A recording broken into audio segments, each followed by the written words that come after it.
বিসমিল্লাহির রহমানির ছয়টা, রহিম। কারো আটটা, এমনকি কারো 600টা পর্যন্ত ডানা আছে।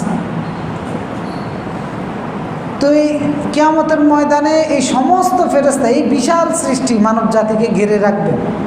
পুরা মানব জাতিকে এক ফেরেশতায় ঘিরে রাখতে পারবে। সে জায়গায় এইরকম বিশাল সৃষ্টি, এত বড় সৃষ্টিও আল্লাহর অবাধ্য হওয়ার ক্ষেত্রে কখনো সাহস করে না। কিন্তু আমরা কত ক্ষুদ্র সৃষ্টি। আকাশের 30,000 ফিট উপরে উঠলে, প্লেনে উঠলে আর মানুষের অস্তিত্ব বোঝা যায় না। তখন যত বড় ক্ষমতাধরই হোক, তখন তাকে আর কিছুই মনে হয় না। যখন আসমানে প্লেনে বসা হয়, যে জমিনে আর কি চলতেছে, কার ক্ষমতা, কে কোথায় রাজত্ব করতেছে, কোনো কিছুই টের পাওয়া যায় না। তো এটার একমাত্র কারণ হচ্ছে আল্লাহ তাআলা আমাদেরকে স্বাধীনতা দিয়েছেন। আল্লাহ রাব্বুল আলামিন আমাদেরকে অন্যদের উপরে মর্যাদা দিয়েছেন, সম্মান দিয়েছেন, কর্তৃত্ব দিয়েছেন। যার কারণে আল্লাহ তাআলা বলেছেন, বনি আদমকে আমি সম্মানিত করেছি জলে স্থলে উভয় জায়গায়। সূরা বনি ইসরাঈল, ওয়ালাকাদ কাররামনা বনি আদম ওয়া হামালনাহুম ফিল বাররি ওয়াল বাহর ওয়া রাযাকনাহুম মিনাত তাইয়্যিবাত। এবং রিজিক তো আল্লাহ সমস্ত প্রাণীকেই দিচ্ছেন।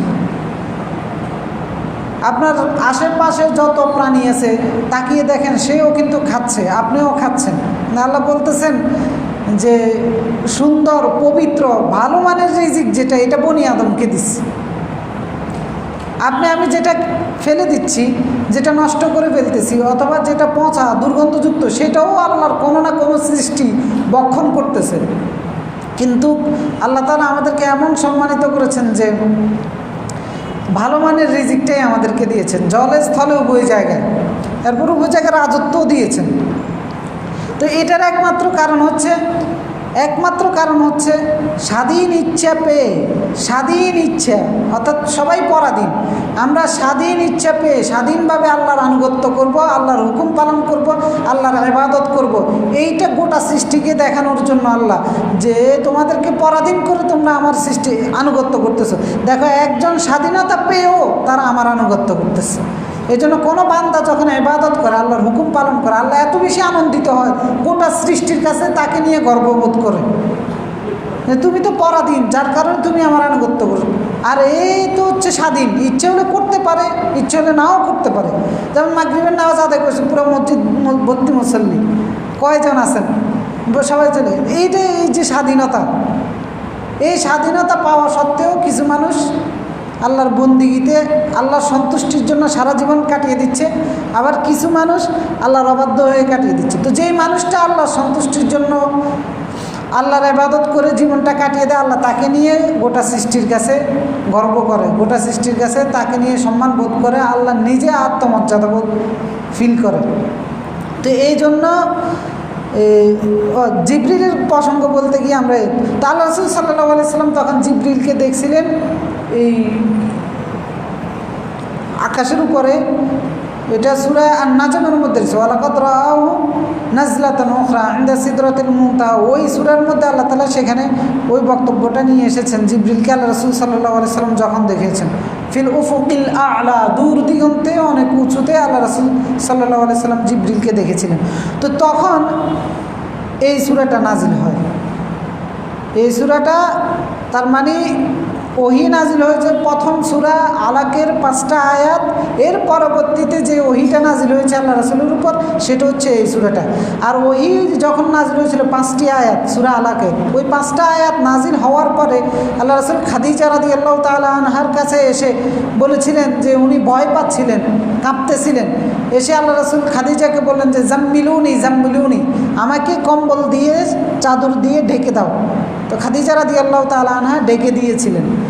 তো ওই যে আল্লাহ রাসূল চাদর দিয়ে তাকে ঢাকা হয়েছিল, আল্লাহ রাসূল ভয় পেয়ে চাদর দিয়ে নিজের শরীরকে ঢেকে নিয়েছিলেন। এই কারণেই আল্লাহ তাআলা সেখান থেকে আল্লাহ রাসূলকে সম্বোধন করেছেন ইয়া আইয়ুহাল মুদ্দাথির, এই কম্বলওয়ালা, বা যে হে চাদর আবৃত। দেখেন আল্লাহ রাসূল সাল্লাল্লাহু আলাইহি সাল্লাম যখন খাদিজার কাছে এসেছিলেন, খাদিজা রাদিয়াল্লাহু তাআলা আনহা আল্লাহ রাসূলকে এমন এক সার্টিফিকেট দিয়েছেন, উনি যখন ভয়ে কাঁপতেছিলেন, খাদিজা রাদিয়াল্লাহু তাআলা আনহা আল্লাহ রাসূলকে বললেন যে ওয়াল্লাহি মা ইউখজিকাল্লাহু আবাদান, আপনি কেন ভয় পাচ্ছেন? আল্লাহ কখনোই আপনাকে লাঞ্ছিত করবে না। কেন করবে না? খাদিজা রাদিয়াল্লাহু তাআলা আনহা 5টা কারণ উল্লেখ করেছেন। এই 5টা কারণ হচ্ছে মৌলিক নীতিমালা। যে কোনো মানুষ ঈমান থাকুক বা না থাকুক, দুনিয়াতে যদি সে লাঞ্ছনা থেকে নিজকে রক্ষা করতে চায়, আত্মমর্যাদা বোধ নিয়ে সকলের কাছে জনপ্রিয় হিসাবে যদি দুনিয়াতে থাকতে চায়, এই 5টা নীতি অবলম্বন করলে তার জন্য এই সুসংবাদ রয়েছে। তো খাদিজা রাদিয়াল্লাহু তাআলা ওই 5টার মধ্যে বলেছিলেন যে কি, ওয়াল্লাহি মা ইউখজিকাল্লাহু আবাদান, আল্লাহ কখনোই আপনাকে লাঞ্ছিত করবে না। কারণ কি, ইন্নাকা লাতাসিলুর রেহাম, আপনি আত্মীয়তার সম্পর্ক রক্ষা করে চলেন। 2 নম্বর বলেছিল ওয়া তাহমিলুল কাল, যারা অসহায় দুস্থ যারা, তাদেরকে আপনি তাদের দায়িত্ব গ্রহণ করেন। তাহমিলু মানে আপনি তাদের দায়িত্ব বহন করেন, নিজ উদ্যোগে আপনি তাদের দায়িত্ব বহন করেন অসহায় দুস্থদের। ওয়া তাহমিলুল কালব, এরপরে হচ্ছে তুকরিউদ দাইফ, মেহমান আসলে এদেরকে আপনি সম্মানিত করেন, এদেরকে আপ্যায়ন করেন। এরপর আরেকটা হচ্ছে ওয়াতাকসিবুল মাদুম, ওয়াতাকসিবুল মাদুম, নিঃস্ব যারা আছে এদের জন্য আপনি উপার্জন করেন, অর্থাৎ নিজের উপার্জনটা আপনি অসহায় নিঃস্ব মানুষদের ক্ষেত্রে আপনি বিলিয়ে দেন। সুতরাং আপনাকে আল্লাহ লাঞ্ছিত করবে না। আরেকটা হচ্ছে ওয়াতুইনু আলা নাওয়াইবুল হক, যাকে তার হক থেকে বঞ্চিত করা হয়েছে, অধিকার থেকে বঞ্চিত করা হয়েছে, তার অধিকার আপনি আদায় করে দেন। সুতরাং এতগুলো গুণ যার কাছে আছে তাকে আল্লাহ কখনোই লাঞ্ছিত করবে না। সুতরাং ভয়ের কোনো কারণ নেই। তো এইটা হচ্ছে মৌলিক নীতিমালা। যদি আপনি সসম্মানের সাথে জমিনে বিচারণ করতে হয়, এই 5টা কোয়ালিটি যে অর্জন করবে তাকেই আল্লাহ তাআলা এই সম্মানের অধিকারী করবেন। তো খাদিজা রাদিয়াল্লাহু তাআলা আল্লাহ রাসূলকে এই সার্টিফিকেট দেওয়ার পরে আল্লাহ রাসূল যে কম্বল গায়ে দিয়েছিলেন, ওই থেকে আল্লাহ তাআলা আল্লাহ রাসূলকে সম্বোধন করতেছেন এই সূরা ইয়া আইয়ুহাল মুদ্দাসসির, হে কম্বলওয়ালা। আবার কেউ কেউ বলেছেন যে আল্লাহ রাসূল ওই জিবরিলকে আকাশের মধ্যে দেখে আল্লাহ রাসূল আবার চাদর গায়ে দিয়ে ভয়ে আবার বাসায় এসেছে। তো তখন এই সূরাটা নাজিল হয়। আর এই সূরায় তখন আল্লাহ তাআলা আল্লাহ রাসূলকে সম্বোধন করেছেন ইয়া আইয়ুহাল মুদ্দাসসির, হে কম্বলওয়ালা।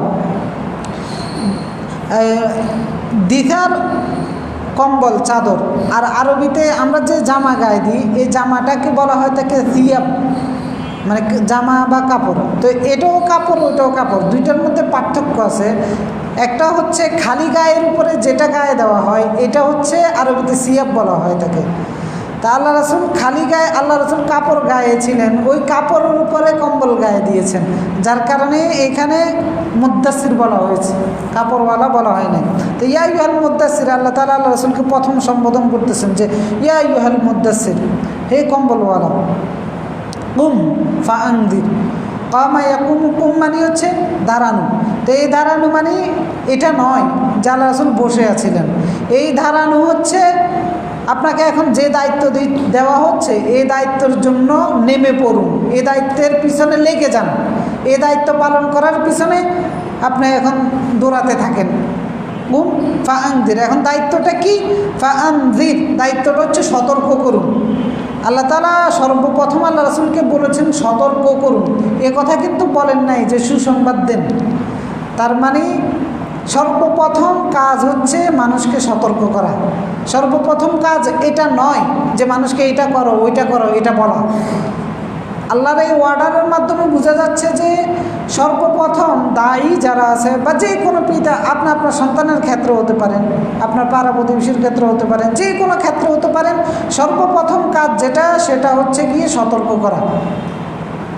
এটা একটা। আরেকটা বিষয় হচ্ছে, যেহেতু আল্লাহ রাসূলকে বলতেছেন সতর্ক করুন, তার মানে হচ্ছে তার জাতি এমন কোনো কাজের মধ্যে লিপ্ত ছিল যেই কাজের কারণে তারা ধ্বংসের মধ্যে নিপতিত হচ্ছে। তো এই কারণে আল্লাহ রাসূলকে বলেছেন যে আপনি আগে সতর্ক করুন। তো সতর্ক করার জন্য এই কারণে বলছে, কারণ গোটা জাতি সতর্ক করার জন্য কেন বলছে সেটা পরের আয়াতে বোঝা যায় যে ওয়ারাব্বাকা ফাকাব্বির, আপনার রবের তাকবীর, বরত্ব, মহত্ব ঘোষণা করুন আপনার রবের। তো তার মানে বোঝা যাচ্ছে যে ওই সমাজের মধ্যে আল্লাহ রাসূলের রব যিনি, আমাদের রবও তিনি। এই রবের বরত্ব ছাড়া অন্য কোনো জিনিস, অন্য কোনো ব্যক্তি, অন্য কোনো গোষ্ঠী, অন্য কোনো শক্তির বরত্ব বা মহত্বটা ওই সমাজের মধ্যে ঝুঁকে বসে আছিল, যার কারণে আল্লাহ রাসূল বলতেছে ওই সমস্ত বরত্ব মহত্ব, ওই সমস্ত শক্তির বরত্বগুলোকে বাতিল করে দিয়ে আপনি আপনার রবের বরত্ব মহত্ব প্রতিষ্ঠা করুন এই সমাজের মধ্যে। কারণ ওই সমাজের মধ্যে মানুষ আল্লাহর চেয়ে মূর্তিকে বড় বড় হিসেবে গ্রহণ করেছিল, সম্মানের জায়গা দিত। ওই সমাজের মানুষ আল্লাহর চেয়ে জিনের পূজা করত কেউ, আল্লাহর চেয়ে মূর্তির পূজা অগ্নি উপাসক ছিল কেউ, আবার আল্লাহর চেয়ে কেউ আসলে সমাজের লিডার যারা আসলে এদের পূজারী ছিল।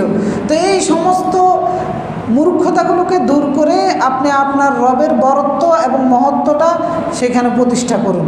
আল্লাহ রাসূলকে আল্লাহ তাআলা বলতেছেন যে ইয়া আইয়ুহাল মুদ্দাসসির, হে কম্বলওয়ালা, আপনি দাঁড়ান, ফানজির, এবং সতর্ক করতে থাকুন। এখন এই যে দেখেন আগে সতর্ক করা, এখানে সতর্ক করা, এটার মধ্যে আরেকটা জিনিস বোঝা যায় যে আমলের চেয়ে কোনো আমল করার চেয়ে পাপের থেকে বিরত থাকা আরও অনেক বেশি ইম্পর্টেন্ট। একটা আমল করা আপনার জন্য যত গুরুত্বপূর্ণ, পাপের থেকে বিরত থাকা আরও বেশি গুরুত্বপূর্ণ। কারণ যদি আমল করাটা ইম্পর্টেন্ট হতো তাহলে আল্লাহ রাসূলকে আগে আল্লাহ রাসূল বলতেন যে এই আমলটা শিখিয়ে দেন ওদের, ওই আমলটা শিখিয়ে দেন। কিন্তু না, আল্লাহ তাআলা বলেছেন আগে তাদের যে পাপের রাজ্যে হাবুডুবু খাচ্ছে সেখান থেকে সতর্ক করুন। এরপরে 4 নম্বর আয়াতে আল্লাহ তাআলা বলতেছেন ওয়া সিয়াবাকা ফাতাহির, সিয়াবাকা ফাতাহির, অর্থাৎ আপনার জামা কাপড়, সিয়াব ওই যে বললাম সাউব বলা হয় তাকে, সিয়াব মানে হচ্ছে জামা কাপড়, আপনার জামা কাপড় শাব্দিক অর্থের দিক থেকে ফাতাহির, পবিত্র করুন।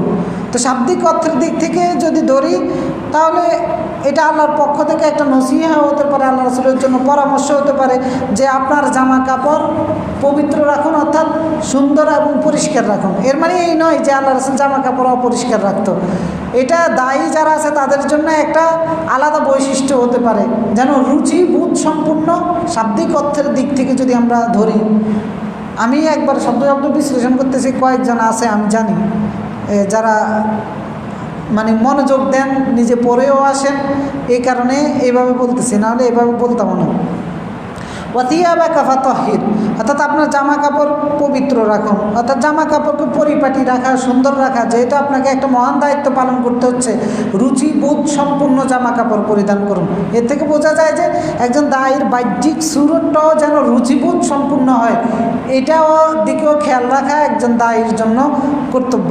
তো এই জন্য দায়ী যারা আছে এদের জামা কাপড় বেশি চাকচিক্য দেখলে আপনারা আবার কী এটা ভাবার দরকার নাই যে উনি বিলাসিতা করতেছে, এরকমও ভাবার দরকার নাই, যেহেতু ওনাদের চাকচিক্যতার একটা দলিল এখানে আছে। ও সিয়াবাকা ফাতাহির, এরপরে সিয়াবাকা ফাতাহির এর আরও একটা অর্থ হচ্ছে কি যে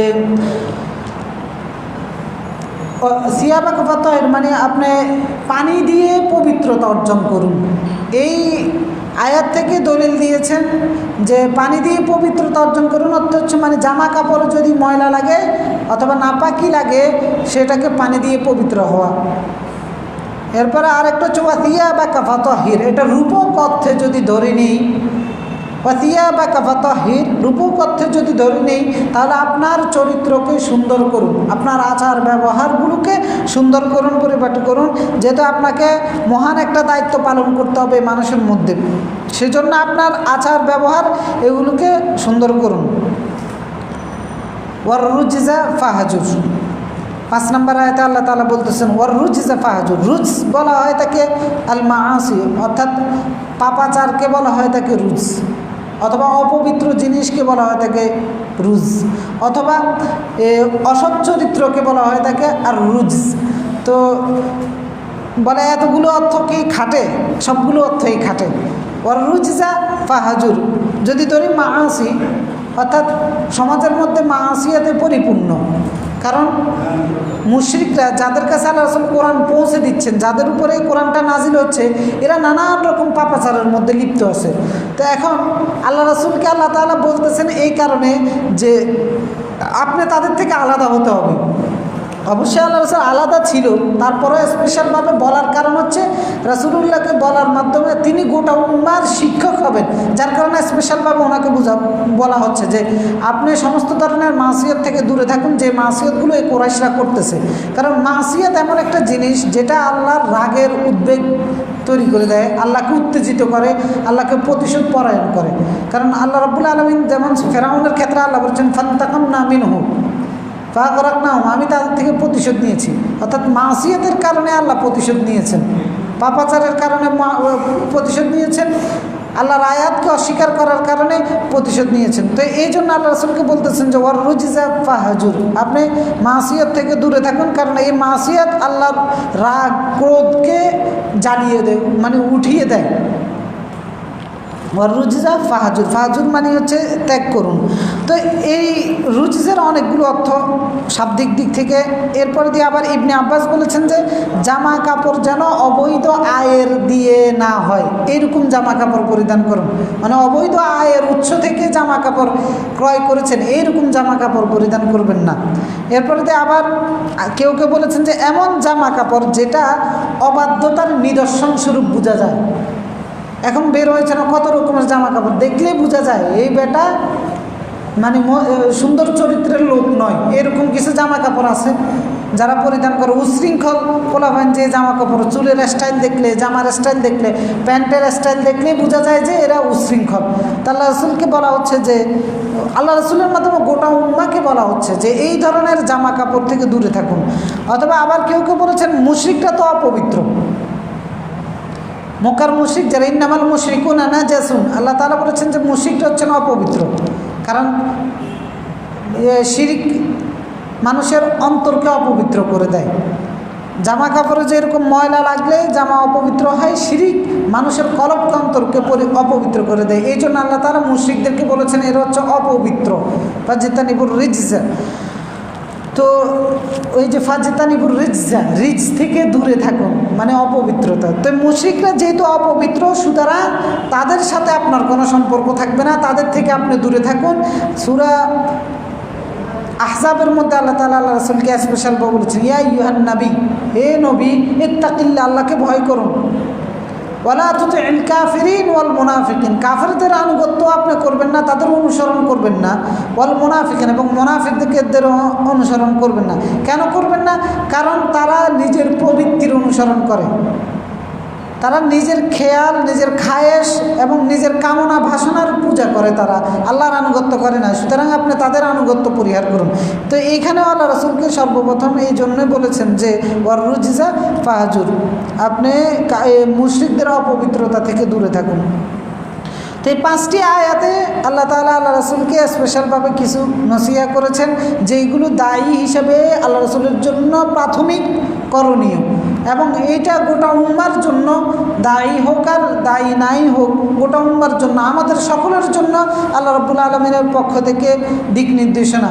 নিজেকে পবিত্র রাখা, নিজের কলবকে, নিজের চরিত্রকে সুন্দর রাখা, এবং কাউকে সতর্ক করার ক্ষেত্রে, কাউকে নসিহা করার ক্ষেত্রে সর্বপ্রথম কাজ করার জন্য না বলে তার কোথায় কোথায় ভুল আছে সেইগুলো দেখে দিয়ে সেগুলো থেকে সতর্কতা করা, যে এই কাজ করলে এই সমস্যা হবে, এটার থেকে বিরত থাকবা। এরপরে আল্লাহ রাসূলকে আরও অনেক বেশি গুরুত্বপূর্ণ আরেকটা বক্তব্য আল্লাহ রাসূলের উদ্দেশ্যে আল্লাহ তাআলা বলতেছেন ওয়ালা তামনুন তাস্তাকসির, দয়া করবেন না, আপনি অনুগ্রহ করবেন না, তাস্তাকসির অধিক পাওয়ার লোভে, মানে বেশি পাবেন এই উদ্দেশ্যে আপনি কারো প্রতি দয়া করবেন না।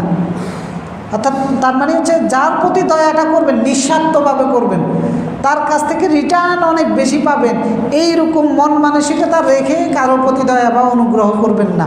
মান্না এমন মানে হচ্ছে দয়া করা, অনুগ্রহ করা।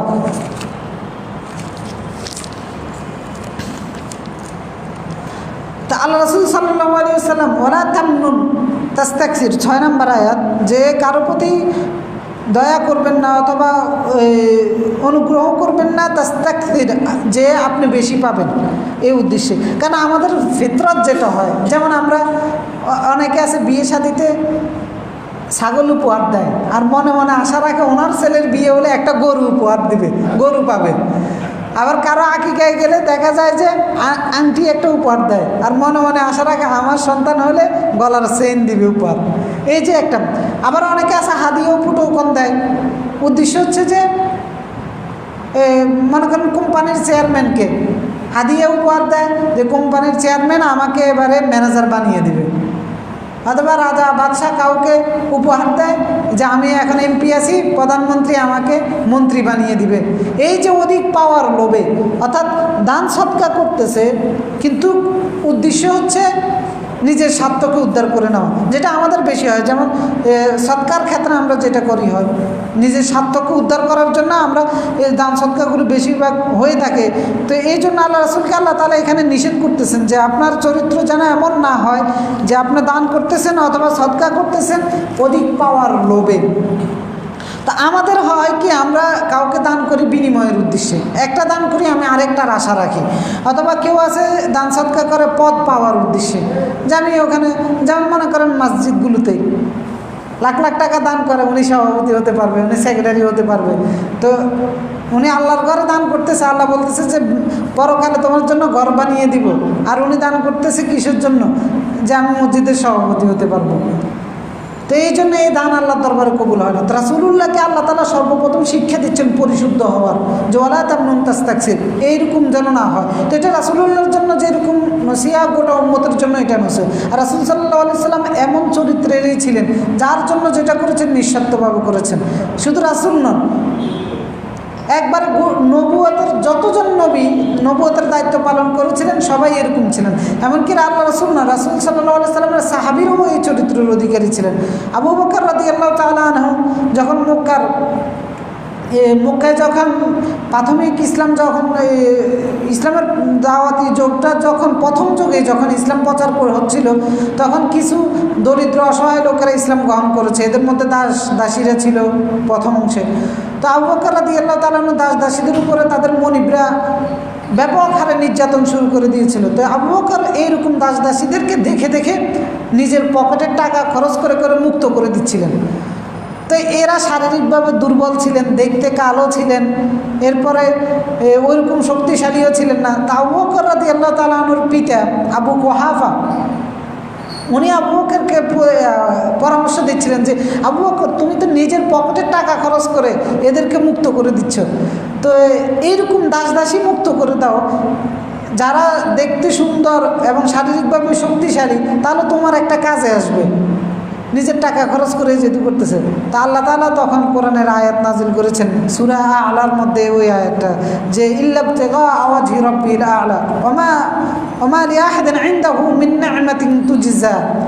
আবু বকর কারণ নিয়ামতের প্রতিদান স্বরূপ আল্লাহর রাস্তায় দান করতেছে না, কারণ নিয়ামতের প্রতিদান দেওয়ার জন্য আল্লাহ রাস্তায় দান করতেছে না। কেন দান করতেছে? ইল্লাবতিগা ওয়াজহি রাব্বিল আ'লা, সেই মহান রবের সন্তুষ্টি অর্জনের জন্য দান করতেছে। আল্লাহ তাআলা সার্টিফিকেট দিয়ে দিলেন আবু বকরের দান, ওয়ালা সাউফা ইয়ারদা, অচিরেই আল্লাহ তাআলা আবু বকরকে সন্তুষ্ট করে দিবেন, ওয়ালা সাউফা ইয়ারদা। তো সাহাবায়ে কেরাম এরকম চরিত্রের অধিকারী ছিলেন।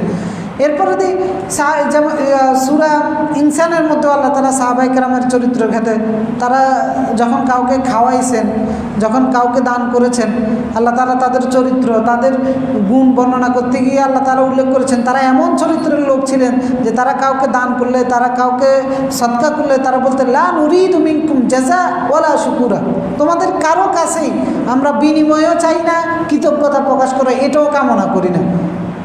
ইন্নামা নুতঈমুকুম লিওয়াজহিল্লাহ, আমরা যা তোমাদেরকে খাইয়েছি এটা একমাত্র আল্লাহর সন্তুষ্টির জন্য। তো সাহাবায়ে কেরাম এরকম চরিত্রে ছিলেন। আর আমাদের চিত্র সম্পূর্ণ ভিন্ন। আমাদের দান সৎকার ক্ষেত্রে আমাদের এই বিনিময় থাকে, আমাদের পদের লোভ থাকে, আমাদের ক্ষমতা বাড়বে, সমাজের মধ্যে আমার প্রভাব প্রতিপত্তি বাড়বে, আমার মূল্যায়ন বাড়বে, আমার দল ভারী হবে, এই ধরনের উদ্দেশ্যগুলোর কারণে আমাদের দান সৎকারগুলো একদম মাটি হয়ে যাচ্ছে। মাটি মানে কীরকম মাটি? কোটি টাকা দান করতেছেন। আল্লাহ তাআলা সূরা বাকারার মধ্যে সুন্দর উদাহরণ দিয়েছেন যে যারা দান সৎকার করে পরে ওইটা দিয়ে আল্লাহর সন্তুষ্টি না, অন্য কোনো উদ্দেশ্য থাকে, সেটা কিভাবে ধ্বংস হয়ে যায় আল্লাহ তাআলা খুব সুন্দর করে সেখানে বর্ণনা করেছেন সূরা বাকারার মধ্যে, যে ইয়া আইয়ুহাল্লাযীনা আমানু লা তুবতিলু সাদাকাতিকুম বিল মান্নি ওয়াল আযা, হে ইমানদাররা, তোমরা তোমাদের দান সদকাগুলোকে বাতিল করে দিও না। লা তুবতিলু মানে বাতিল করে দিও না, নষ্ট করে দিও না। যে সদকাগুলো তোমরা করেছো ওইগুলোকে কিসের মাধ্যমে? বিল মান্নি ওয়াল আদা, খোঁটা দেওয়ার মাধ্যমে। অনেকে খোঁটা দেয়, প্রত্যক্ষভাবে না দিলেও পরোক্ষভাবে দেয়। তো প্রত্যক্ষভাবে দিলে সরাসরি খোঁটা বোঝা যায়, পরোক্ষভাবে দিলে খোঁটা বোঝা না গেলেও এটার মধ্যে কষ্টটা লুকায়িত থাকে। যাকে খোঁটাটা দিয়েছে পরোক্ষভাবে সে কিন্তু কষ্ট পায়। তো আল্লাহ তাআলা সেটাও বলেছেন, বিলমান্নি খোঁটা দেওয়ার মাধ্যমে, ওয়াল আদা কষ্ট দেওয়ার মাধ্যমে। হ্যাঁ, কষ্ট শব্দটার মাধ্যমে সব কিছু ক্লিয়ার হয়ে যায়, যে কোনো ওয়েতে কষ্ট। একজনকে অসুস্থতার সময় 5,000 টাকা 20,000 টাকা দিয়েছেন, পরে কোনো এক সময় ঝগড়া লাগার পরে বলে দিলেন যে এখন আমার সাথে ফাজলামি করতেছ, অসুস্থ হওয়ার সময় তো তখন আমার পকেট থেকে 20,000 টাকা নিয়ে গেছে। এই যে খোঁটা দিয়েছেন বা শেষ দান সদকা, আপনি যে সহযোগিতা করেছেন ধ্বংস হয়ে গেছে। এগুলো আমি নিজের জীবনে প্র্যাকটিক্যাল দেখছি, এই কারণে বলতেছি। এরপরে অনেকে দেখা যায় যে বিদেশ যাওয়ার সময়, গ্রামে হয় এটা, বিদেশ যাওয়া অনেক গরিব মানুষের সন্তান বিদেশ যাইতে পারতেছে না টাকার জন্য, আরেকজনের কাছ থেকে ধার নিয়ে যায়। তো বিদেশ গিয়ে ছেলেটা দেখা গেছে যে ভালো আয় উন্নতি করেছে, টাকা পয়সা উপার্জন করে পরে ভালো একটা অবস্থান হয়েছে। পরবর্তীতে যিনি ওনাকে 50,000 টাকা দিয়ে বিদেশ পাঠিয়েছে, সারা জীবন বলে 50,000 টাকা বিদেশ গেছে তো আমার টাকা দিয়ে না। এই যে এইভাবে খোঁটা দেওয়া, এই খোঁটাগুলো দেওয়ার মাধ্যমে আল্লাহ তাআলা বলতেছেন যে তোমরা তোমাদের দান সদকাগুলোকে নষ্ট করে দিও না। লা তুবতিলু সাদাকাতিকুম বিল মান। তো যারা এটা করে তাদের উদাহরণ আল্লাহ তাআলা দিচ্ছেন যে কাল্লাযী ইউনফিকু মালাহু রিয়াআন নাস, যারা এইভাবে খোঁটা দেয়, কষ্ট দেয় মানুষকে দান সদকা করার পরে, এদের উদাহরণ এরা হচ্ছে আল্লাহর সন্তুষ্টির জন্য নয়, বরং এরা দান করেছে মানুষকে দেখানোর জন্য। রিয়াআন নাস, মানুষকে দেখানোর জন্য। ওয়ালা ইউমিনু বিল্লাহি ওয়াল ইয়াউমিল আখির, আল্লাহর প্রতি ঈমান রেখে, আখিরাতের প্রতি ঈমান রেখে এরা দান করে নাই। কারণ আল্লাহর প্রতি ঈমান থাকলে, আখিরাতের প্রতি ঈমান থাকলে সে এটার বিনিময়ে পরকালে কামনা করত, কিন্তু সে দুনিয়াতে এটার বিনিময় কামনা করতেছে। তার মানে আল্লাহর প্রতি তার ঈমানও ছিল না, আখিরাতের প্রতিও তার বিশ্বাস ছিল না। তার এই দান সদকার মাধ্যমে বোঝা যায়। তো আল্লাহ তাআলা বলতেছে ফামাসালুহু কামাসালি সফওয়ান, এই দানের উদাহরণ হচ্ছে ওই পাথরটার মতো, আলাইহি তুরাব, যে পাথরের উপরে কিছু ধুলাবালি এসে বসে। অর্থাৎ আপনি দান সদকা করেছেন, যে সওয়াবটা আপনার আমলনামায় জমা হয়েছে, এই সওয়াবটাকে আল্লাহ উদাহরণ দিচ্ছেন। আর পাথরের উপর ধুলাবালি যেভাবে এসে বসে, আপনার আমলনামায় দান সদকার সওয়াবটাই এভাবে এসে বসেছিল। আল্লাহ তাআলা বলতেছেন ফাসাবাহু ওয়াবিল ফাতারাকাহু সালদা, অতঃপর মুষলধারে বৃষ্টি শুরু হয়ে গেল, আর ওই স্বচ্ছ পাথরটা বৃষ্টির পানিতে ধুয়ে মুছে আবার পরিষ্কার হয়ে গেল আগের মতো। তা আপনার দান সদকার কারণে যেভাবে আপনার আমলনামায় সবগুলো বসেছিল, খোঁটা দেওয়ার মাধ্যমে, লোক দেখানো, কষ্ট দেওয়ার মাধ্যমে, অথবা অন্য কোনো উদ্দেশ্য দানের পিছনে লুকাইতে থাকার মাধ্যমে যে সওয়াবটা জমা হয়েছে, ঠিক ওইটা ধুলাবালি, পাথরের মধ্যে ধুলাবালি যেভাবে চলে গেছে, সওয়াবটাও এভাবে চলে গেছে। লা ইয়াকদিরুনা আলা শাইইন মিম্মা কাসাবু, দান সদকা করে সে যা উপার্জন করেছে, আল্লাহ বলছেন লা ইয়াকদিরুনা আলা শাইইন মিম্মা কাসাবু, এগুলো আর কোনো কাজে আসে না। ওয়াল্লাহু লা ইয়াহদিল কওমাল কাফিরিন, এই ধরনের অকৃতজ্ঞদেরকে আল্লাহ রাব্বুল আলামিন কখনো হেদায়েতও দেন না। এখানে কাফিরিন মানে হচ্ছে ওই কুফুরি না, যে কুফুরি স্বাভাবিকভাবে মানুষ আমরা আল্লাহ, এখানে কাফিরিন মানে হচ্ছে অকৃতজ্ঞ, যে আল্লাহর নেয়ামতকে অস্বীকার করে। কারণ দান সদকা করার মতো তৌফিক তাকে কে দিয়েছেন? আল্লাহ তাআলা দিয়েছেন। আরও একটা উদাহরণ দিয়েছেন, দান সদকা করে যারা দান সদকাকে নষ্ট করে ফেলে। কথাটা লম্বা হয়ে যাচ্ছে দান সদকার ক্ষেত্রে। তারপরে উদাহরণগুলো কত সুন্দর দেখেন। সূরা বাকারার 266 নম্বর আয়াতে আল্লাহ তাআলা বলতেছেন, আমরা চাকরি করি না, অনেকেই চাকরি করেন, চাকরি করার পরে পেনশন পান। ওই পেনশনটা কী কাজে লাগে? বৃদ্ধ অবস্থায় আপনার কাজ করার ক্ষমতা না থাকবে না, তখন ওই পেনশনটা দিয়ে আপনি চলবেন। ওইটা আপনার সম্বল, এমন সময়ের সম্বল যে সময়ে আপনার দুর্বল, কাজ করার ক্ষমতা নাই, কোনো দিক থেকে সাহায্য পাওয়ারও কোনো ক্ষমতা নেই। এইটা অত্যন্ত গুরুত্বপূর্ণ সময়ের সম্বল কিন্তু। আর ওই সময়ে যদি পেনশনের ওই টাকাটা নষ্ট হয়ে যায়, তাহলে কত বড় বিপদে পড়বেন। যৌবনে কি এত বড় বিপদে পড়বেন যখন শরীরে শক্তি থাকবে? তা আল্লাহ তাআলা এই যারা দান সদকা করে এদের লোক দেখানোর উদ্দেশ্যে এদের সম্বলটাকে এইরকম পেনশনের সাথে তুলনা করেছেন। পেনশন যেরকম নষ্ট হয়ে যায়, হয়ে গেলে যেরকম বিপদে পড়বেন, দান সদকা যদি নষ্ট হয়ে যায় এটা আপনার পেনশন হিসেবে কাজ করতে হবে পরকালে, কিন্তু আপনি নষ্ট করে দিয়েছেন কঠিন বিপদের সময়, এটা আপনার কোনো কাজে আসবে না। তা আল্লাহ তাআলা এখানে বলছেন আইয়াদু আহাদুকুম আন তাকুনা লাহু জান্নাতুম মিন নাখিল, তোমরা কি মনে করো তোমাদের কেউ তার একটা জান্নাত অর্থাৎ একটা বাগান রয়েছে, যেই বাগানের মধ্যে মিন নাখিলিন ওয়া আনাবিন, যেই বাগানের মধ্যে প্রচুর পরিমাণে খেজুর গাছ রয়েছে, আঙ্গুরের গাছ রয়েছে, তাজরি মিন তাহতিহাল আনহার, এবং ওই বাগানের পাশ দিয়ে নদী প্রবাহিত আছে, যখন তখন পানির প্রয়োজন পানি দিতে পারে, কারণ আরবে পানির অভাব ছিল, নদী তাদের অনেক কামনা বাসনার বস্তু ছিল। এই কারণে আল্লাহ ওইভাবে উদাহরণ দিচ্ছেন যে তোমাদের কারো যদি একটা বাগান থাকে, সেই বাগানে প্রচুর পরিমাণে খেজুর গাছ আছে, প্রচুর পরিমাণে আঙ্গুর গাছ আছে, আর ওই বাগানের পাশ দিয়ে নদীও প্রবাহিত হচ্ছে, লাহু ফিহা মিন কুল্লি সামারাত, ওই বাগানে সব ধরনের ফলমূল রয়েছে, ওয়াসাবাহুল কিবার, তখন সে ওই ব্যক্তি ওই বাগানের মালিক বার্ধক্য অবস্থায় উপনীত হলো, পরিণত হল, ওয়ালাহু যুররিয়াতুন দুআফা, বৃদ্ধ অবস্থায় তার উত্তরসূরিরা অত্যন্ত দুর্বল, অর্থাৎ ছোট ছোট বাচ্চা যারা কাজ করে পিতাকে খাওয়াবে এরকম ক্ষমতাও নাই, কিন্তু তার একটা বাগান আছে, কিন্তু সে এখন বৃদ্ধ আর তার বাচ্চাগুলো খুব ছোট, এই বাগান যদি নষ্ট হয়ে যায় এই বাচ্চারা তাকে খাওয়াবে এরকম অবস্থাও নাই। আল্লাহ তাআলা বলতে এমন অবস্থায় এই ব্যক্তির এমন অবস্থায় বাগানের মধ্যে আগুন লেগে বাগানটা একবার পুরে ছাই হয়ে গেল, ফাহতারাকাত, তো তখন এই ব্যক্তি কীরকম বিপদে পড়বে। আল্লাহ তাআলা বুঝাচ্ছেন যে দান সদকা করে খোঁটা দেয় ওই ব্যক্তি ওই রকম বিপদে পড়বে, কারণ দান সদকা করার কারণে ওই বাগান সে তৈরি করেছিল পরকালের জন্য, যে বাগানটা তার পরকালে কাজে আসতো, বিশাল বাগান সে তৈরি করেছিল, কিন্তু খোঁটা দেওয়ার মাধ্যমে কষ্ট দেওয়ার মাধ্যমে সে বাগানের মধ্যে আগুন ধরিয়ে দিয়েছে, বাগান জ্বলে পুড়ে ছাই হয়ে গিয়েছে, এখন এমন কেউ নাই যে তাকে পরকালে উদ্ধারও করবে, ফাহতারা কথা। তো এই পরকালে তার দান সদকাটা আল্লাহ তাআলা বলেন কাযালিকা ইউবাইয়িনুল্লাহ, এইভাবে বিস্তারিতভাবে আমি তোমাদের জন্য বর্ণনা করেছি, লাআল্লাকুম তাতাফাক্কারুন, যাতে করে তোমরা একটু চিন্তা করো। খোঁটা দেওয়ার আগে একবার চিন্তা করে দেখো, লোক দেখানো দান করার আগে একবার চিন্তা করে দেখো যে কি কোন কারণে কোটি টাকা ব্যয় করে ফেলতেছেন অথচ কোনো কাজেই আসলো না, ব্যর্থ আপনি, ছোট্ট একটা কথার মাধ্যমে ধ্বংস হয়ে যাচ্ছে। এই জন্য আল্লাহ বলেছেন কাউলুম মা'রুফুন খায়রুম মিন সাদাকা ইয়াতবাউহা আযা, একটা উত্তম নসিহত 1000 গুণ বেশি উত্তম কোটি টাকা দান করার চেয়ে। যেই দানের পিছনে খোঁটা দেওয়া উদ্দেশ্য থাকে, যেই দানের পিছনে লোক দেখানো উদ্দেশ্য থাকে, যে দান কাউকে খোঁটা দেওয়ার উদ্দেশ্যে করতেছেন, ওই রকম দানের চেয়ে একটা উত্তম নসিহত কাউলুম মা'রুফ, সুন্দর একটা কথা অনেক উত্তম। এই জন্য যাদের দান করার ক্ষমতা নাই এরা সুন্দর সুন্দর কথা বলেন, দান সদকাকারীর চেয়েও আপনি বেশি মর্যাদার অধিকারী হবেন। কাউলুম মা'রুফুন ওয়া মাগফিরাতুন খায়রুম মিন সাদাকাতিন ইয়াতবাউহা আযা, আবার শুধু সুন্দর কথা নয়, ওয়া মাগফিরাতুন, এবং ক্ষমা করে দেওয়ার গুণ, এইটা যিনি কোটি টাকা দান করে আবার খোঁটা দিচ্ছে তার চেয়ে অনেক বেশি উত্তম হচ্ছে সুন্দর কথা বলা আর হচ্ছে কাউকে ক্ষমা করে দেওয়া। ওয়াল্লাহু গানিয়্যুন হালিম, আল্লাহ মুখাপেক্ষী এবং সহনশীল।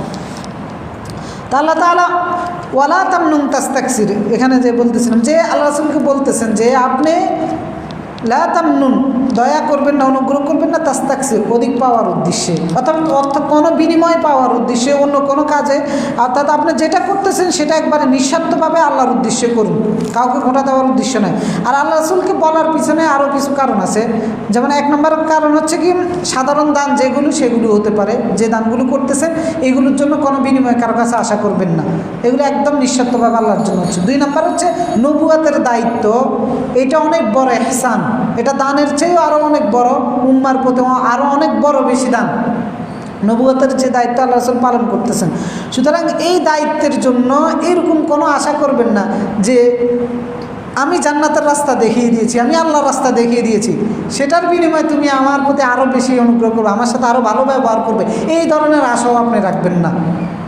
ওয়ালা তামনুন তাস্তাকসির, আমি তোমাকে জান্নাতের রাস্তা দেখাচ্ছি। কারণ এটা নবীদের আগেরকার সমস্ত নবীদের ক্ষেত্রে এই বৈশিষ্ট্য ছিল, তারা বিনা স্বার্থে আল্লাহর দ্বীনের দাওয়াত দিয়েছেন, কোনো কিছু পাওয়ার উদ্দেশ্যে নয়। তো আল্লাহ রাসূলকে শুরুতে এগুলো জানিয়ে দিচ্ছেন আল্লাহ তাআলা। কারণ সমস্ত নবীরা উম্মাকে যখন দাওয়াত দিয়েছেন তখন তারা উম্মার উদ্দেশ্যে বলেছেন, ইয়া কওম লা আসআলুকুম আলাইহি আজরা, হে কওম, আল্লাহর দ্বীনের দিকে যে তোমাদেরকে ডাকতেছি, তোমাদের পিছনে যে সময় দিচ্ছে, এটার জন্য আমি কোনো বিনিময় তোমাদের কাছে চাচ্ছি না। ইন আজরিয়া ইল্লা আলাল্লাহ, আমার বিনিময় আল্লাহর কাছে।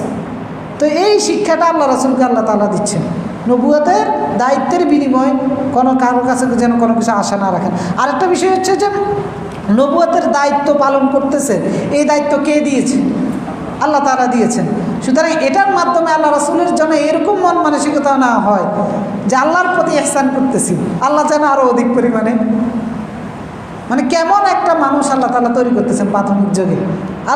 আল্লাহ দায়িত্ব দিয়েছেন, আল্লাহর প্রতি ইহসান করতেছি, এই ধরনের টেন্ডেন্সিও যেন কাজ না করে। এই জন্য আল্লাহ রাসূল সাল্লাল্লাহু আলাইহি সাল্লাম বলেছেন যে কোনো ব্যক্তি তার আমলের দ্বারা জান্নাতে প্রবেশ করতে পারবে না। সাহাবায়ে কেরাম বললেন যে ওয়ালা আনতা ইয়া রাসূলুল্লাহ, আপনিও পারবেন না আপনার আমলের দ্বারা? তা আল্লাহ রাসূল বললেন যে ওয়ালা আনা, আমিও পারবো না, আমিও আমার আমলের দ্বারা। রাসূল সাল্লাল্লাহু আলাইহি সাল্লাম বলতেছেন, আমি নিজে আমার আমলের দ্বারা জান্নাতে যেতে পারবো না। ইল্লা আইয়াতাগাম্মাদানি আল্লাহু বিরাহমাতি, আল্লাহ তার রহমত দিয়ে আমাকে ঢেকে দিবেন, যার কারণে আমি জান্নাতে যাওয়ার সৌভাগ্য অর্জন করব। তা আমাদের কি অবস্থা হবে? আমরা তো জান্নাতের সার্টিফিকেট বিক্রি করতেছি অনেকে, যেখানে রাসূল বলতেছেন আমি যাইতে পারবো না, আর সেখানে রাসূলের উম্মত যারা, তারা জান্নাতের সার্টিফিকেট দিয়ে দিচ্ছে মানুষকে। তো ওয়ালা তামনুন তাস্তাকসির, এরপরের আয়াত আল্লাহ তাআলা বলতেছেন, এখানে আল্লাহ তাআলা আর রাসূলকে 5টা উপদেশ দিয়েছেন। কুম ফাআনদির, নেমে যান, সতর্ক করুন। রব্বাকা ফাকাব্বির, আপনার রবের বরত্ব মহত্ব প্রতিষ্ঠা করুন। ওয়াথিয়াবাকা ফাতাহির, পবিত্র করুন, জামা কাপড় হোক অথবা আপনার নিজকে হোক। ওয়াররুজসা ফাহজুর, এবং পাপাচার থেকে অথবা অপবিত্র থেকে দূরে থাকুন। ওয়ালা তামনুন তাস্তাকসির, দয়া করবেন না অধিক পাওয়ার উদ্দেশ্যে। এই যে 5টা উপদেশ দিচ্ছেন আল্লাহ রাসূলকে, এই 5টা কোয়ালিটি অর্জন করার জন্য যেটা প্রয়োজন এখন আল্লাহ রাসূলকে বলতেছেন সেটা করুন। সেটা হচ্ছে কি? ওয়ালি রব্বিক ফাসবির, আপনার রবের জন্য ধৈর্য ধারণ করুন। এখানে দেখেন কত সূক্ষ্মভাবে বলতেছে, আপনি এই কাজগুলো করতে গেলে কষ্ট পাবেন, তো এখন সেই কষ্টটা আপনার নিজের জন্য না, কার জন্য সহ্য করবেন ওই কষ্টটা? আপনার রবের জন্য। তো এইভাবে যদি কষ্ট সহ্য করে, কষ্ট আর কষ্ট থাকে। আল্লাহ রাসূলকে বলতেছেন যে আপনি দ্বীনের দাওয়াতি কাজ করতে নেমে গেলে আপনাকে পাগল, রাসূলকে পাগল বলেছে, এরপরে কবি বলেছে, গালিগালাজ করেছে, তুচ্ছ তাচ্ছিল্য করেছে, মান সম্মান ইজ্জতে আঘাত দিয়েছে, এরপরে ক্ষুধার যন্ত্রণা সহ্য করতে হয়েছে, মানসিক শারীরিক নির্যাতন ওনাকে সহ্য করতে হয়েছে, হেয় প্রতিপন্ন হতে হয়েছে সব জায়গায়। তো এই যে কষ্ট, এই কষ্টগুলো কার জন্য সহ্য করবেন? ওয়ালি রব্বিক, আপনার রবের জন্য, আপনার নিজের জন্য নয়, আপনার রবের জন্য।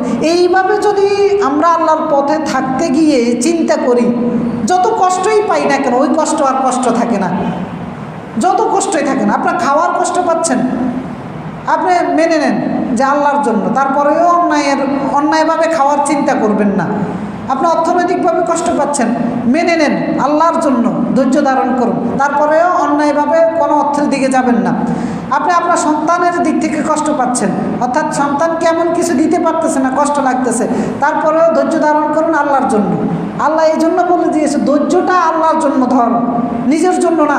ফাসবির আলা মা ইয়াকুলুন, আল্লাহ তাআলা স্পেশালভাবে সূরা মুযাম্মিল আমরা আলোচনা করেছিলাম যে ফাসবির আলা মা ইয়াকুলুন, তারা যা যা বলতেছে আপনাকে, ফিডব্যাক যা দিচ্ছে আপনি দাওয়াতি কাজ করার পরে, এই সবগুলো কথার উপর আপনি কি করুন? ধৈর্য ধারণ করুন, অর্থাৎ তাদের কথাগুলোকে সহ্য করুন। কার জন্য? আল্লাহর জন্য। ফাসবির আলা, এই জন্য আল্লাহ তাআলা আল্লাহ রাসূলকে বলতেছেন যে ওয়ালি রব্বিকা ফাসবির, আল্লাহর জন্যই আপনি ধৈর্য ধারণ করুন, নিজের জন্য নয়। তো যাতে ধৈর্য ধারণ করবেন আল্লাহর জন্য, এর মাধ্যমে মর্যাদাও বাড়িয়ে দিবে আল্লাহ তাআলা। রাসূল সাল্লাল্লাহু আলাইহি সাল্লামের মর্যাদা বাড়িয়েছেন, ঠিক অনুরূপভাবে আমাদের মর্যাদাও বাড়িয়ে দিবেন যদি আমরা ধৈর্য ধারণ করতে পারি আল্লাহর জন্য। এই যে দেখেন এখানে 5টা কোয়ালিটি আল্লাহ তাআলা বলেছেন, এই 5টা কোয়ালিটি অর্জনের জন্য ধৈর্য প্রয়োজন। আর এইগুলো ধৈর্যটা আপনার নিজের জন্য যখন ভাববেন তখন ধৈর্য ধরাটাও অত্যন্ত কঠিন হয়ে যাবে। তো সেই জন্য আল্লাহ তাআলা বলতেছেন যে আল্লাহ আপনার রবের জন্যই আপনি ধৈর্য ধারণ করুন, ফালিরাব্বিকা ফাসবির। এই জন্য আল্লাহর ইবাদত করতেও কষ্ট আছে, আল্লাহর হুকুম আহকামগুলো পালন করার ক্ষেত্রেও কষ্ট আছে। তো সেই কষ্টটাও আমরা কার জন্য ধরবো? আল্লাহর জন্য। এরপরে দিয়ে হারাম থেকে বেঁচে থাকতেও, হালাল ভক্ষণ করার ক্ষেত্রে হালাল খাওয়া, হারাম থেকে বেঁচে থাকা, এটার জন্য কষ্ট ভোগ করতে হয়। তো এই কষ্ট কার জন্য? আল্লাহর জন্য। এভাবে জীবনের সর্বক্ষেত্রে আল্লাহর হুকুম সবগুলোই পালন করার ক্ষেত্রে, আল্লাহর আদেশ পালন করার ক্ষেত্রে, আল্লাহর নিষেধ থেকে বিরত থাকার ক্ষেত্রে ধৈর্যের প্রয়োজন। আর সেই ধৈর্যটা আমরা নিজের জন্য নয়, বরং আল্লাহর জন্য। আল্লাহর জন্য মানে হচ্ছে আল্লাহর সন্তুষ্টির জন্য। যদি এইভাবে ধৈর্য ধারণ করতে পারি তাহলে আল্লাহ রাব্বুল আলামিনের সন্তুষ্টিও আমরা পাবো। আর জান্নাত, যে জান্নাত আল্লাহ আমাদেরকে যে ধৈর্যের বিনিময় দিবেন, সেই জান্নাতও আল্লাহ রাব্বুল আলামিন এই ধৈর্যের বিনিময়ে আমাদেরকে দান করবেন ইনশাআল্লাহ। তো আল্লাহ তাআলা সেই ধৈর্য যেন আমরা ধরতে পারি, সকলকে সেই তৌফিক দান করবেন।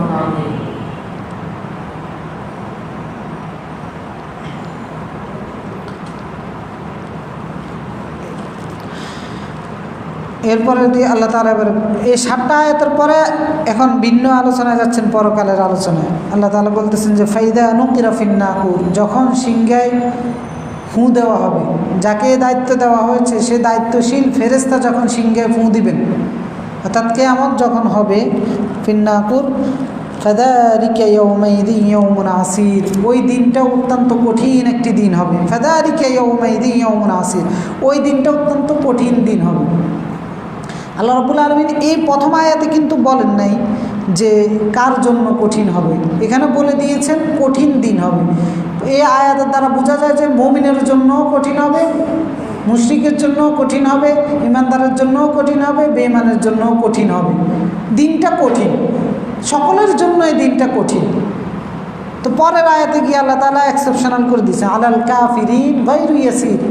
এটা কিন্তু তাও বলেননি যে মুমিনের জন্য সহজ হবে, বলেছে আলাল কাফিরিন গায়রু ইয়াসির, কাফেরদের জন্য মোটেই সহজ নয়, অর্থাৎ কাফেরদের জন্য অত্যন্ত কঠিন হবে। এর দ্বারা বোঝা যায় যে অন্যদের জন্য সহজ হতেও পারে, কিন্তু কঠিন দিনটা কঠিন, কিন্তু অন্যদের জন্য সহজ হবে সেটা আল্লাহর ইচ্ছাই হবে। যেমন সহজ দিনটা কঠিন কেন? কারণ দুনিয়াতে আমরা স্বাধীনতা পাচ্ছি, সেখানে সে স্বাধীনতা থাকবে না। দুনিয়াতে আমি নিজের মতো করে চলার সুযোগ পাচ্ছি, ওখানে ওই সুযোগ থাকবে না। দুনিয়াতে নিয়ামতকে নিজের ইচ্ছা মতো ব্যবহার করার সুযোগ পাচ্ছি, এরপর নিজের ক্ষমতাকে ইচ্ছা মতো ব্যবহার করার সুযোগ পাচ্ছি, আল্লাহ রাসূল দাওয়াত দিচ্ছে সেটার বিরোধিতা করার সুযোগ পাচ্ছি। ওই সময় ওই ধরনের কোনো ক্ষমতা আমার থাকবে না, তো যার কারণে দিনটা কঠিনই হবে। সন্তান আমার এখানে কাজে আসতেছে, সেখানে সন্তান আমার কাজে আসবে না। সম্পদ এখানে কাজে আসতেছে, সেখানে আমার কাজে আসবে না। এই জন্য আল্লাহ বলতেছেন ফাযালিকা ইয়াউমাইযিন ইয়াউমুন আসির, দিনটা অত্যন্ত কঠিন হবে। তবে আল্লাহ রাব্বুল আলামিন যাদের জন্য সহজ করে দিবেন তাদের জন্য সহজ হবে। হ্যাঁ, কাদের জন্য সহজ হবে? দিনটা কঠিন হওয়ার পিছনে দিনের যে লম্বা দূরত্ব 50,000 বছর, তো এই 50,000 বছর হাসরের ময়দানে প্রচণ্ড তাপের ভিতরে দাঁড়িয়ে থাকা অত্যন্ত কঠিন না? কঠিন, কিন্তু সেই কঠিনটাও আল্লাহ কারোর জন্য দূর করে দিবেন, অর্থাৎ সেখানে ছায়ার ব্যবস্থা করবেন। তো ওই ছায়া যে পাবে তার জন্য এই কঠিনটা থাকবে না। তো এই ছায়া তো কাফেররা পাবে না। এরপর সেখানে তৃষ্ণা পিপাসা লাগবে, সেখানে পানির প্রয়োজন হবে, তো সেই পানিও আল্লাহ তাআলা কাউকে কাউকে দিবেন, আবার কাউকে দিবেন না। তো দিবেন না কাদেরকে? কাফেরদেরকে। এই জন্য বলতেছেন কাফেরদের জন্য মোটেই সহজ নয়। এরপরে সেখানে সুপারিশের ব্যবস্থা থাকবে, ওই সুপারিশে মুমিনদের জন্য থাকবে, কাফেরদের জন্য থাকবে না। সেখানে আল্লাহর দয়া অনুগ্রহের ব্যবস্থা থাকবে, আল্লাহ সেই দয়া অনুগ্রহ ইমানদারের উপরে করবেন, কাফেরদের উপরে করবেন না। সেখানে আল্লাহ রাব্বুল আলামিনের মেহমান থাকবে, সেই মেহমানও আল্লাহ মুত্তাকিদেরকে বানাবেন, কাফেরদেরকে বানাবেন না। তো যার কারণে এখানে বলতেছেন ফাযালিকা ইয়াউমাইযিন ইয়াউমুন আসির, দিনটা অত্যন্ত কঠিন হবে। আলাল কাফিরিনা গায়রু ইয়াসির, কাফেরদের জন্য মোটেই সহজ নয়। এরপরে বলছেন যারনি ওয়ামান খলাকতু ওয়াহিদা, যারনি ওয়ামান খলাকতু ওয়াহিদা, ছেড়ে দেন ওয়ামান খলাকতু ওয়াহিদা, যাকে আমি একা সৃষ্টি করেছি। অর্থাৎ একজন ব্যক্তি এখন এই আয়াতের অর্থ হচ্ছে যাকে আমি একা সৃষ্টি করেছি। এখন এই একা কার কথা আল্লাহ তাআলা বলতেছেন? উনি হচ্ছেন ওয়ালিদ ইবনুল মুগীরা, যিনি খালিদ রাদিয়াল্লাহু তাআলা আনহুর পিতা ছিলেন। খালিদ ইবনুল ওয়ালিদ বলি না আমরা, খালিদ ইবনুল ওয়ালিদ ইসলামের সবচেয়ে বড় যোদ্ধা সেনাপতি যিনি ছিলেন, এই খালিদ ইবনুল ওয়ালিদের পিতা ছিলেন ওয়ালিদ ইবনুল মুগীরা। এখানে আল্লাহ তাআলা সেই ওয়ালিদের কথা বলতেছেন, অর্থাৎ খালিদ রাদিয়াল্লাহু তাআলা আনহুর পিতার কথা বলতেছেন যে তাকে আপনি ছেড়ে দেন, তাকে আমি একা সৃষ্টি করেছি। ওয়াজআলতু লাহু মালাম, এখন কেন বলতেছেন একা সৃষ্টি করতেছি? তার মানে কি আল্লাহ সব বনি আদমের একসাথে সৃষ্টি করেছেন, ওনারে একা আলাদাভাবে সৃষ্টি করেছেন? বিষয়টা এমন নয়। অর্থাৎ তাকে দুনিয়াতে আমি একা একা পাঠিয়েছি। প্রত্যেকটা নবজাতক যেভাবে সম্পদ ছাড়া, সম্মান ছাড়া, জ্ঞান ছাড়া, এরপরে ক্ষমতা ছাড়া, সন্তান ছাড়া যেভাবে একদম নিশ্চয় একটা মানুষ হিসেবে কোনো ধরনের কৃতিত্ব তার তখন থাকে না, কোনো অর্জনই তখন থাকে না যখন আমরা দুনিয়াতে আসি। তো আল্লাহ তাআলা সেই আশাটার কথা বলতেছেন যে তাকে আমি এইরকম একা একা দুনিয়াতে অস্তিত্ব দান করেছি। তো পরবর্তীতে কী হয়েছে? ওয়াজআলতু লাহু মালাম মামদুদা, পরে তার জন্য আমি মালের ব্যবস্থা করেছি। মামদুদা মানে লম্বা মাল, যে তার সম্পত্তি লম্বা ছিল। লম্বা মানে তার ওট ছিল, যে ওট উপাত্তকারে এই প্রান্ত থেকে ওই প্রান্তর পর্যন্ত লম্বা এই পরিমাণে। তার বাগান ছিল, বাগান ছিল এই মাথা থেকে ওই মাথা পর্যন্ত। এইভাবে তার সম্পদকে বুঝাচ্ছেন, মানে প্রচুর পরিমাণে আল্লাহ তাআলা বলতেছেন তাকে একাই সৃষ্টি করেছে। এই সম্পদ সহকারে দুনিয়াতে তার আগমন ঘটায়নি, সে একা একা দুনিয়াতে আগমন করেছে। পরবর্তীতে আমি তাকে এই সম্পদের মালিক বানিয়েছি। মালাম মামদুদা ওয়া বানিনা শুহুদা, এমন সন্তান তাকে দান করেছি যারা সবসময় তার সামনে থাকতো। অর্থাৎ খালিদ ইবনুল ওয়ালিদ ইবনুল মুগীরা, খালিদ রাদিয়াল্লাহু তাআলা আনহুর পিতার সন্তান ছিল অনেকগুলো। কেউ কেউ বলেছেন 10টা, আবার কেউ বলেছেন 10-এর অধিক সন্তান ছিল। তার মধ্যে 3 জন ইসলাম গ্রহণ করেছে, একজন হচ্ছেন খালিদ, আর বাকিদের নাম নিয়ে মতনৈক্য আছে যে বাকি 2 জন কে ছিলেন, কিন্তু খালিদ রাদিয়াল্লাহু তাআলা আনহু ইসলাম গ্রহণ করেছিলেন। তো তার যে সন্তান, অর্থাৎ তার সম্পদ এত বেশি ছিল যে তার সন্তানদেরকে কখনো দেশের বাইরে যেতে হয় নাই উপার্জন করার উদ্দেশ্যে, সবসময় তার চোখের সামনে থাকতো। এরপর তার সম্পদ এত বেশি ছিল যে এরা সবসময় বাবার সাথে থাকলে তো কোনো কাজকর্ম করার দরকার হয় নাই। তো এই জন্য আল্লাহ তাআলা বলতে ওয়া বানিনা শুহুদা, এমন সন্তান আমি তাকে দান করেছি সবসময় চোখের সামনে থাকতো, সবসময় পিতার। অথবা এটার হচ্ছে যে এমন সন্তান তাকে আমি দান করেছিলাম যে সন্তানগুলো সবসময় তার আনুগত্য করতো। আমা হাদুলাহু তামিদা, এবং তার জন্য জীবন উপকরণগুলোকে আমি সহজ করে দিয়েছিলাম। সুম্মা ইয়াতমাউ আন আযীদ, এবং সে আশা করে আমি তাকে আরও বাড়িয়ে দিব। কাল্লা, কখনো নয়। ইন্নাহু কানা লিআয়াতিনা আনিদা, অর্থাৎ সে আশা করে আমি তাকে বাড়িয়ে দিব। অর্থাৎ ওয়ালিদ আশা করতো দুনিয়াতেও আল্লাহ তাকে সন্তান দিয়েছেন, সম্পদ দিয়েছেন, আখিরাতেও মুহাম্মদ সাল্লাল্লাহু আলাইহি সাল্লাম যে জান্নাতের কথা বলতেছেন, পরকালের যে নিয়ামতের কথা বলতেছেন, এগুলো ওয়ালিদকে আল্লাহ পরকালেও দিবেন। এই আশাটা ওয়ালিদ ইবনুল মুগীরা করতো। আল্লাহ বলতেছে এটা কখনোই সম্ভব নয়। কেন সম্ভব নয়? ইন্নাহু কানা লিআয়াতিনা আনিদা, কারণ সে আমার আয়াতকে অস্বীকার করতেছে, সে আমার আয়াতকে অস্বীকার করতেছে। তো ওয়ালিদ ইবনুল মুগীরা খালিদ রাদিয়াল্লাহু তাআলা আনহুর পিতা, ওনার অনেক ধন সম্পত্তি ছিল। সম্পত্তির কারণে মক্কায় ওনার আলাদা একটা প্রভাব ছিল।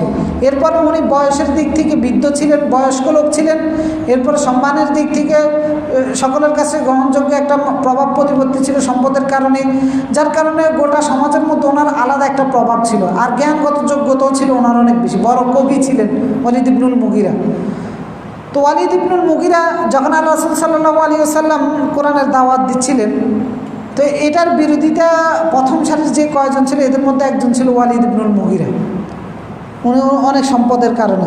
তো আল্লাহ রাসূলের উপরে এই সূরাটা যখন নাজিল হয়, এই সূরার কিছুদিন পরে হজ চলে আসবে, হজের মৌসুমের কিছুদিন আগে এই সূরাটা নাজিল হয়।